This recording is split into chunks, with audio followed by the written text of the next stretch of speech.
I've spent 15 years clawing my way up from nothing, crashing on friends' couches, living off dollar ramen, and grinding through open houses with no AC in the summer heat. Real estate wasn't kind at first, but I kept at it. And last month, I closed 3 commercial deals that paid more than what I used to make in a year.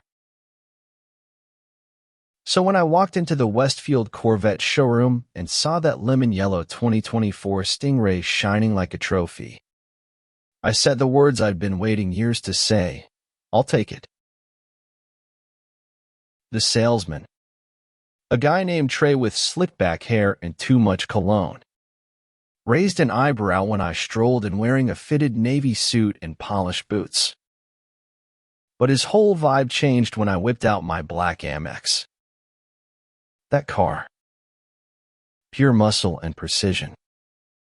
And every second behind the wheel felt like a victory lap for the years I never gave up. My neighborhood, Maple Ridge Reserve, is the kind of place where the HOA is stricter than a military base.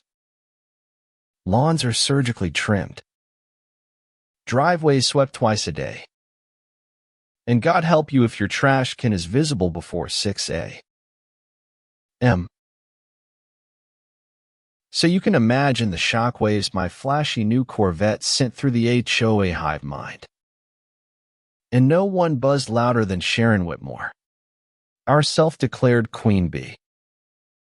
She ran the HOA like it was her private kingdom, wielding citations like swords and gossip like grenades. Sharon lived 3 houses down with her husband Greg, a retired officer with a chip on his shoulder the size of Texas, and their 26-year-old son Todd, who hadn't worked a day in his life but insisted he was building a brand from their basement.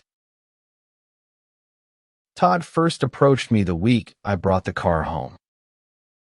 I was out front detailing it, sun hitting that yellow paint just right, when I felt eyes on me. He waddled over in pajama pants and a wrinkled anime shirt, sipping a protein shake like it was champagne. "Hey, Mr. Green," he started, scratching his neck. "My mom says you work in real estate. That true?" "That's right." I nodded. "Can I help you with something?"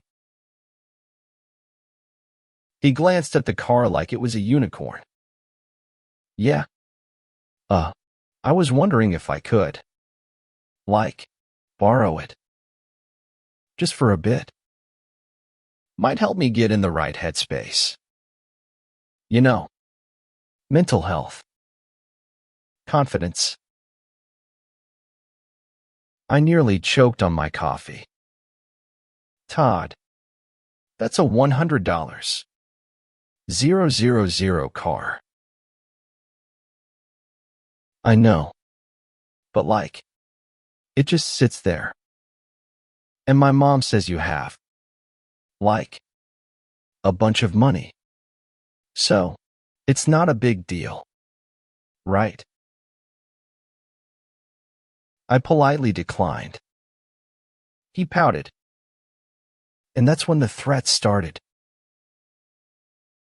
"Well, my dad still has friends in the department," he said with a smirk. "It'd suck if you started getting random traffic tickets." "Huh." I stared at him. "Are you seriously trying to intimidate me into lending you my car?" He shrugged. "Just saying. Man, this neighborhood, people notice stuff." The next day, Sharon came storming up my front walk in tennis shoes that had never seen a court. She gave me the whole Karen routine. "Todd is sensitive. You embarrassed him. He's trying to better himself. A gesture like lending him your car could really help him turn a corner." When I told her no, she got nasty fast. You might think you're better than the rest of us, but remember this community has standards. You don't want to stand out too much. I laughed. Sharon, I pay my dues like everyone else. I follow the rules. You just don't like that someone like me can afford something you can't control. That's when the real war began. Suddenly, I was buried in HOA violations, car too loud, mailbox too shiny, grass half an inch too tall. One citation even claimed my recycling bin was out of alignment by 12 inches. I measured. It wasn't. Then my car got towed from my garage at 3 a.m. Apparently, it violated some municipal easement visibility ordinance. And guess who owns the tow company? Sharon's cousin. The same cousin who magically found my car parked illegally and told me I could have it back after paying a $350 fee. That was the last straw. I hired a private investigator, dug into the Whitmores, found out Greg had a habit of reporting neighbors anonymously. Todd had a leased motorcycle registered under Sharon's name so much for not having transportation. And Sharon herself had manipulated HOA rules to avoid fines for years. So I brought receipts, sent a formal complaint to the HOA Oversight Committee, county regulators, and the local news.